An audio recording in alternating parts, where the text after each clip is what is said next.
ನಮಸ್ಕಾರಗಳು ವೀಕ್ಷಕರೇ.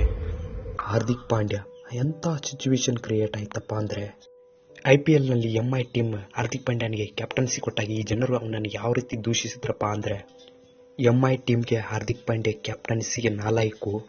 ಒಂದು ಸ್ಟೇಡಿಯಂನಲ್ಲಿ ಒಂದು ನಾಯಿ ಹೊರಟಿದ್ದಾಗ ಹಾರ್ದಿಕ್ ಪಾಂಡ್ಯನ ಹೋಲಿಸಿದ್ರು.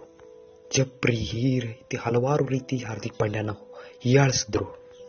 ಇದೆಲ್ಲ ಆದ್ಮೇಲಂತೂ ಅವನಿಗೆ ಎಷ್ಟು ಕಷ್ಟದ ಸಮಯ ಬಂತಪ್ಪ ಅಂದರೆ, ಅದೇ ಸಮಯಕ್ಕೆ ಅವನ ಪತ್ನಿ ಅವನನ್ನು ಬಿಟ್ಟು ಹೊರಟೋದ್ಲು. ಅದನ್ನೆಲ್ಲ ಅವನು ನುಕ್ಕೊಂಡು ಇದ್ದ. ಇದೇ ಜನ ಹಾರ್ದಿಕ್ ಪಾಂಡ್ಯನ ಚಪ್ರಿ ಅಂತ ಹೇಳಿದವರು ಅವನು ಮುಂಬೈ ಟೀಮ್ಗಾಗಿ ಟೀಮನ್ನು ಗೆಲ್ಲಿಸ್ಕೊಟ್ಟಿಲ್ಲ ಹೇಳಿ, ಇಂಡಿಯಾ ಟೀಮ್ಗೋಸ್ಕರ ಎಷ್ಟು ಸಿಕ್ಸ್ಗಳನ್ನು ಬಾರಿಸಿಲ್ಲ ಹೇಳಿ.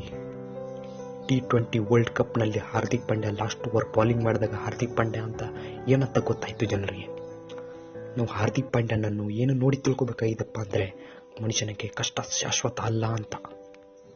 ಈ ಜನ ಏನಾದರೂ ಒಬ್ಬ ವ್ಯಕ್ತಿನ ಹೀಯಾಳಿಸೋದು ಬಿಟ್ಟು ಒಬ್ಬ ವ್ಯಕ್ತಿ ಏನಾದರೂ ಕೆಳಗಡೆ ಬಿದ್ದಿದ್ದ ಅಂದರೆ ಅವನನ್ನು ಹುರಿದುಂಬಿಸಿದ್ರೆ, ನೀನು ಸಾಧಿಸ್ತೀಯ, ನೀನು ಮುಂದೆ ನುಗ್ಗು ಅಂತ ಹೇಳಿದ್ರೆ ಸಾಕಷ್ಟು ಹಾರ್ದಿಕ್ ಪಾಂಡ್ಯಗಳು ನಮ್ಮಲ್ಲಿ ಇರ್ತಾ ಇದ್ರು.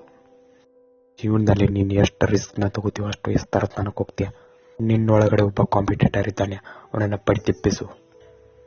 ನಿನ್ನೊಳಗಡೆ ಒಬ್ಬ ರಿಸ್ಕ್ನ ತಗೊಳ್ಳೋನಿದ್ದಾನೆ, ಅವನನ್ನು ಪಡಿತಿಪ್ಪಿಸು.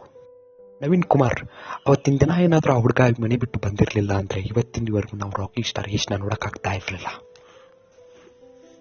ನಾವೇನಾದರೂ ಜೀವನದಲ್ಲಿ ರಿಸ್ಕ್ ತಗೊಳ್ಳಿಲ್ಲ ಅಂದರೆ ಏನೂ ಕಿಸಿಯಕ್ಕಾಗಲ್ಲ.